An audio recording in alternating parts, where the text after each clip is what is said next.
What's up, everybody? David Powers here talking about the hidden devil in benzo withdrawal. Now, what do I mean by the hidden devil in benzo withdrawal? I'm talking about depression. Now, depression is probably the last thing people typically notice during their benzo withdrawal hell, right? Because the first things you notice are the superficial symptoms, things like panic attack and an immense amount of anxiety and fear and phobia.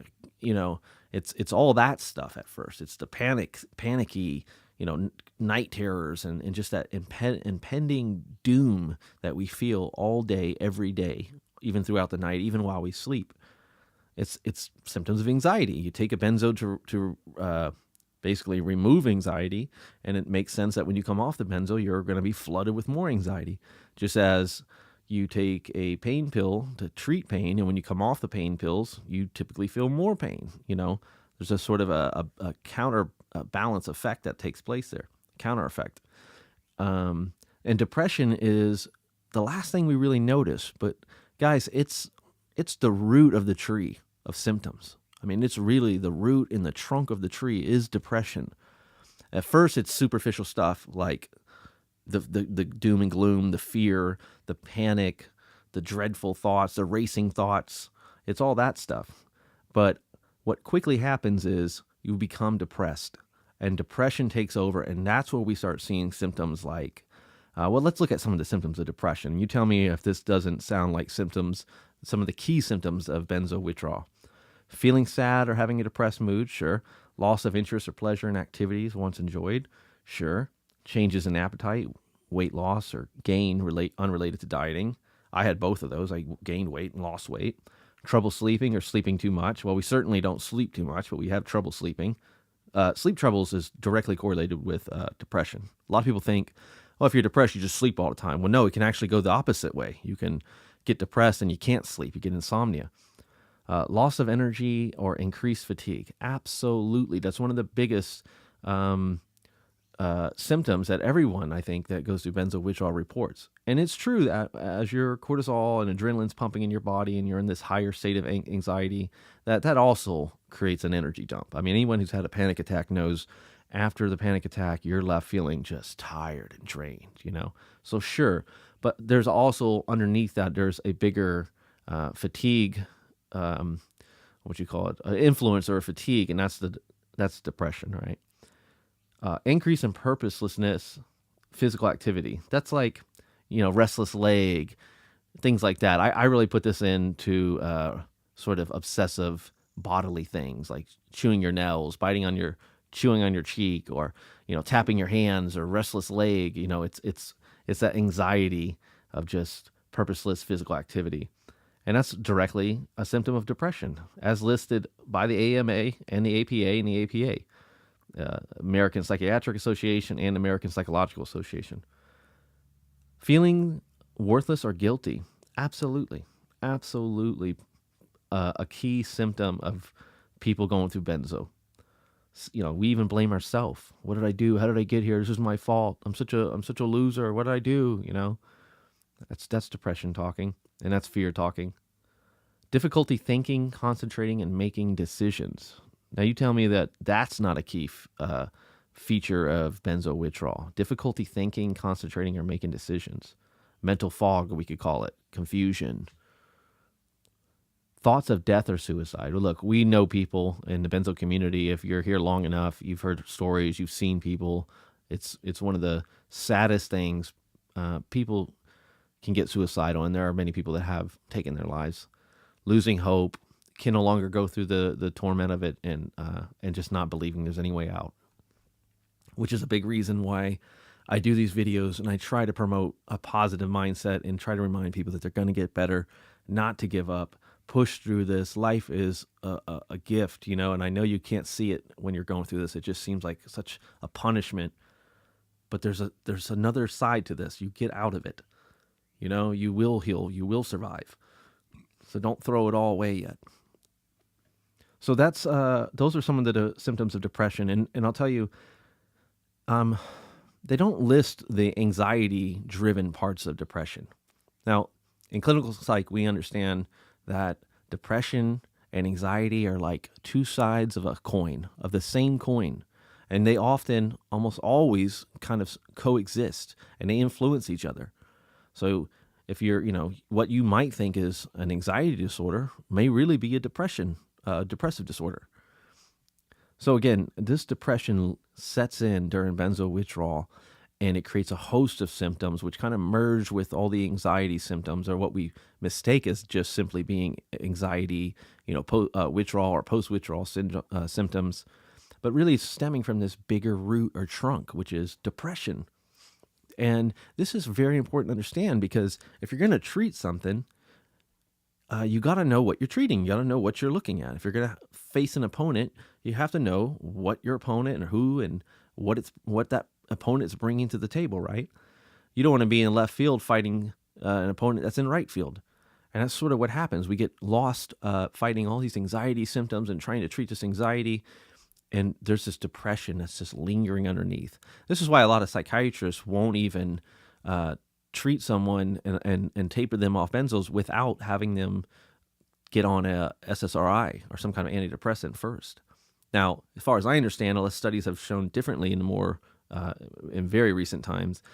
The antidepressant is not a guarantee at all. I mean, it's barely correlated with being something that really helps people come off the drug as far as symptoms go. What it can do is help with that super low-end depression, which is, of course, immense. So that may be an option.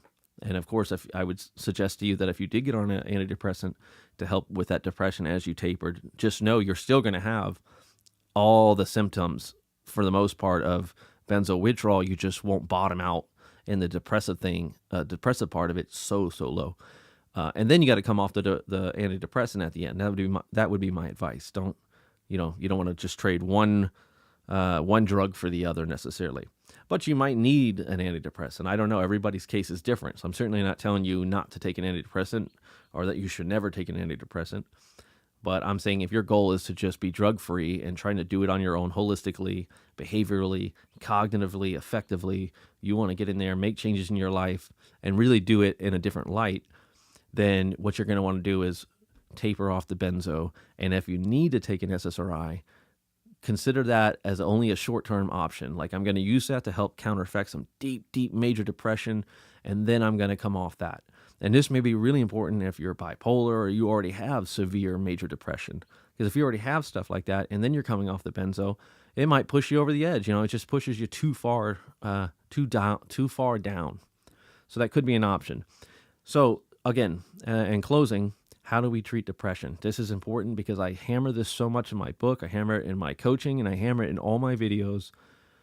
If we're not going to go the drug route, if you're a client of mine and you come to me with depression, the first thing I'm going to say is, what aren't you doing that you used to do?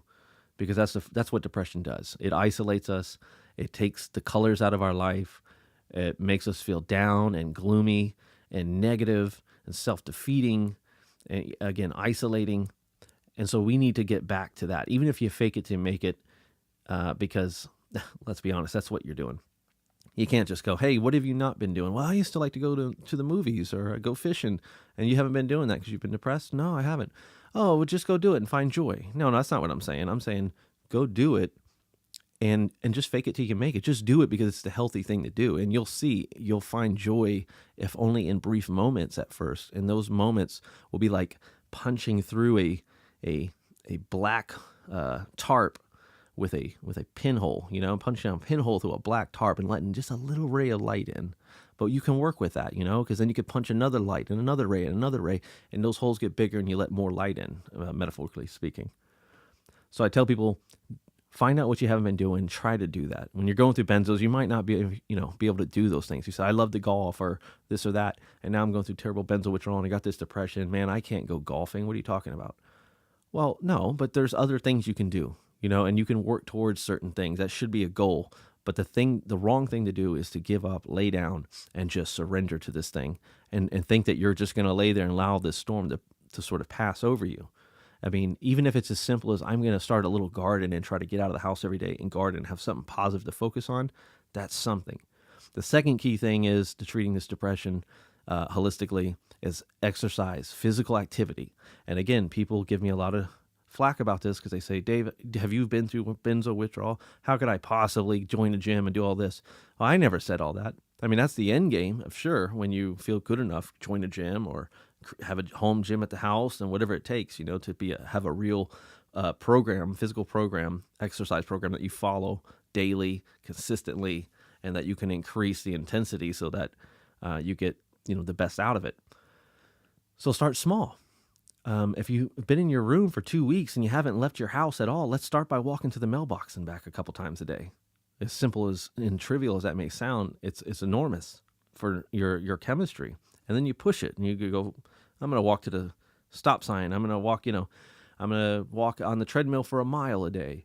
I'm going to start incorporating a little stretching and you'll see you'll build momentum. No, it doesn't happen right away. And sure, some days your symptoms will be too bad that maybe you can't, and that's understandable. But I cannot stress enough, do not lay down and just surrender. And believe me, this is the same advice that clinical psychologists would give you if there is no benzo and you're just majorly depressed.